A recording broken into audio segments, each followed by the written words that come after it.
una vez más en el archipiélago histórico e indivisible de San Andrés, Providencia, Santa Catalina y Los Cayos.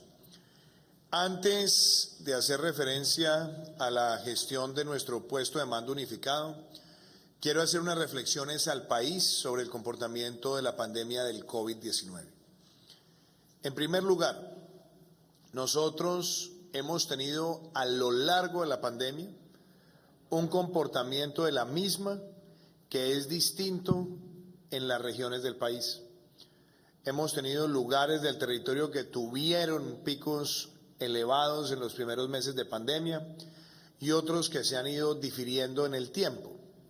Dicho esto, es anticipable que en algunos lugares del país, tal como lo proyectó el Ministerio de Salud, nos encontráramos con picos o con crecimientos protuberantes hacia finales del año. Por lo tanto, en esos lugares, de la mano con las autoridades locales, se han tomado medidas de control epidemiológico. Segundo, hemos aumentado considerablemente el número de pruebas y por lo tanto, al tener un mayor número de pruebas, nos vamos a encontrar con un mayor número de casos. Por lo tanto, el indicador que es más pertinente es el que se llama la positividad, que dice que sobre el total de pruebas realizadas, ¿qué porcentajes son positivos? Y nosotros veníamos con un comportamiento descendente que empezó y afortunadamente coincidió con el aislamiento selectivo y el distanciamiento individual responsable que empezó en septiembre. Entonces tuvimos un comportamiento en septiembre, en octubre y en noviembre que mostraba tendencia de una especie de planicie hacia la baja. Y nos hemos encontrado en este mes de diciembre con que por efectos de aglomeraciones al interior de los hogares derivados del Día de las Velitas, hemos visto en los últimos días un aumento de la positividad que ha estado fluctuando entre el 19 y el 22% como ocurrió el día de hoy. ¿Esto qué llamado trae para el pueblo colombiano? En primer lugar, el pueblo colombiano tiene que ser muy consciente en estos momentos, todo nuestro país, todos los ciudadanos, que debemos evitar las aglomeraciones dentro del hogar, que debemos tener el hogar con la mejor ventilación posible, si vamos a tener encuentros familiares, a abrir las ventanas y garantizar la mayor ventilación, el uso del tapabocas, el lavado de manos, la desinfección. El relajamiento en esas medidas trae 14 días después incrementos en los casos. Y por eso hemos visto que en 5 municipios del país en los últimos días se ha concentrado más del 60 o 64% de los casos.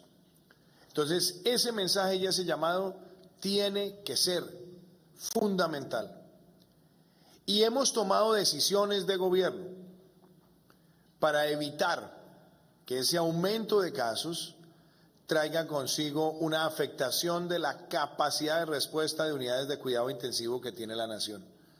Logramos duplicar las unidades de cuidado intensivo en esta pandemia, pero las medidas que tenemos que adoptar y las que hemos adoptado tienen que ser también para bajar la presión sobre las unidades de cuidado intensivo. ¿Y cuáles son esas medidas que hemos adoptado? Hemos adoptado medidas como la restricción de la venta de licor en bares y en restaurantes después de las 10 de la noche. En algunos lugares después de las 8 de la noche. Y muchas personas se preguntarán, ¿pero esto qué tiene que ver? ¿Por qué eso controla la pandemia? No, con eso estamos buscando controlar que no tengamos presión sobre las unidades de cuidado intensivo derivadas o bien de accidentalidad vinculada al consumo del alcohol o a riñas e incidentes de violencia derivados también del consumo del alcohol. De ahí que esa medida ayuda a bajar presión. Hemos estado aumentando capacidades de unidad de cuidado intensivo en aquellas ciudades donde se ha ido presentando un aumento de casos y también hemos adoptado medidas de restricción a la movilidad, sobre todo durante las fechas que tendrán más presión para que se encuentren las familias o al interior de los hogares o que tengamos también una mayor aglomeración en el comercio. Esas medidas tienen que ver con pico y género, con pico y cédula, que han sido ya recomendadas a varias ciudades del país. Ayer le anunciamos a Colombia que empieza el programa masivo de vacunación en las primeras semanas del año 2021. Pero eso no quiere decir que la pandemia haya terminado. Eso no quiere decir que podemos liberarnos de alguna manera y sentirnos que ya el uso del tapabocas es secundario, que el distanciamiento físico es secundario, que seguir los protocolos de bioseguridad son secundarios. De ninguna manera, la pandemia no se ha ido. Y aún empezando masivamente las vacunaciones, durante el año 2021 tenemos que prepararnos para estar con tapabocas, con distanciamiento físico, evitando las aglomeraciones y siguiendo los protocolos de bioseguridad. Y por eso también hacemos un llamado claro al comercio. Desde el mes de abril hemos ido teniendo una apertura gradual de distintos sectores económicos. Lo hicimos con el comercio, con la construcción, con las obras públicas y podemos decir también que hubo un comportamiento de los colombianos positivo en los últimos meses, en el Día del Amor y la Amistad, en el Halloween, también lo vimos aún con el tercer día sin IVA. Hemos visto un buen comportamiento, no aflojemos ahora. Y el llamado a los comerciantes es pilas con el tema de los aforos, ojo con el tema de los aforos. No nos pongamos a jugar con candela. Las limitaciones de aforo son importantes y necesarias. Entendemos que en estas épocas todos quieren vender más, pero tratemos de que esas ventas se den con agilidad, pero con orden y cumpliendo los aforos. Que no bajemos la guardia en el uso del tapabocas cuando estén los clientes, ni mucho menos en los protocolos de desinfección y uso de antibacteriales. Este es un momento muy importante y entre todos tenemos que actuar en equipo. Llevamos muchos meses conviviendo con esto y sabemos que esto trae fatiga, pero este es el momento donde más pilosos tenemos que estar como sociedad, donde más activos y más responsables tenemos que estar como sociedad. Y por eso quiero dejar claro que nosotros al hacer el monitoreo en las ciudades donde estamos teniendo mayor nivel de afectación y crecimiento de casos, hay una instrucción clara al Ministerio de Salud para trabajar con las autoridades de salud de carácter local y es adoptar las restricciones que sean necesarias para bajar la expansión de los casos y por lo tanto proteger la vida. Y es también importante hacer el mensaje a los colombianos. Estamos en épocas de novenas. Todos queremos ver a esos familiares con los que no hemos compartido a lo largo de la pandemia. Mi invitación, y yo entiendo que también esto es complejo, es a que tengamos la mayor virtualidad posible.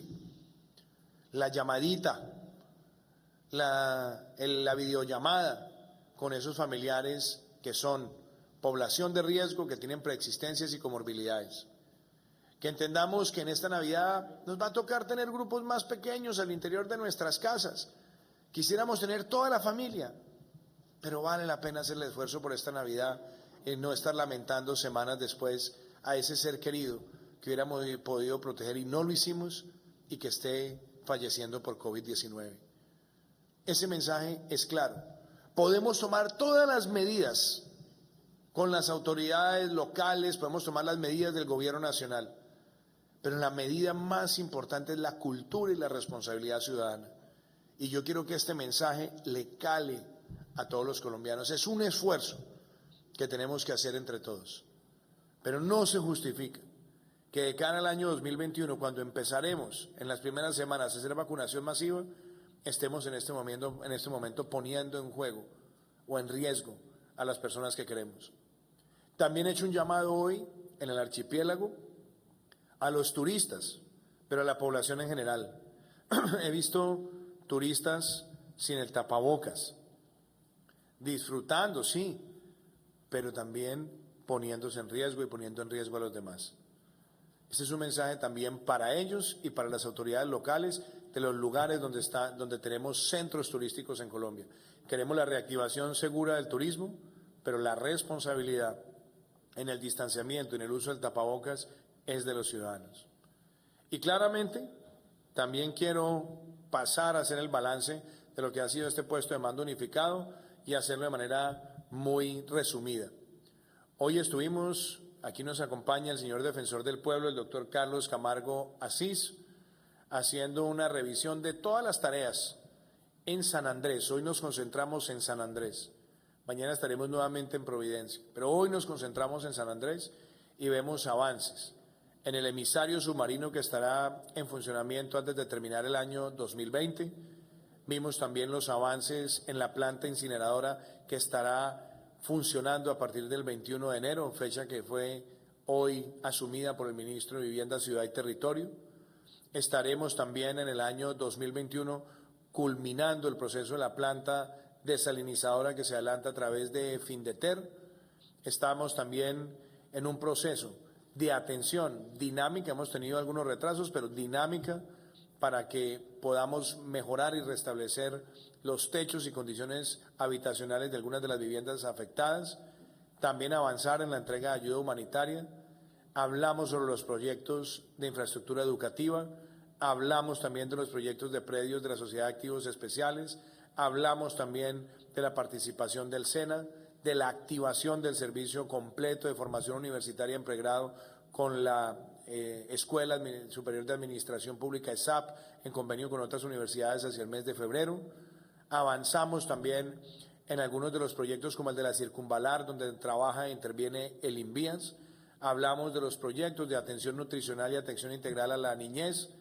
Tocamos también temas puntuales que tienen que ver con el proyecto de alcantarillado pluvial, que ayer ya tuvo la aprobación en estudios y diseños por parte del Ministerio de Vivienda, Ciudad y Territorio, y que estará en el primer trimestre del año completando el ciclo licitatorio para poder empezar obras a partir del segundo trimestre del año 2021, obra necesaria y estructural.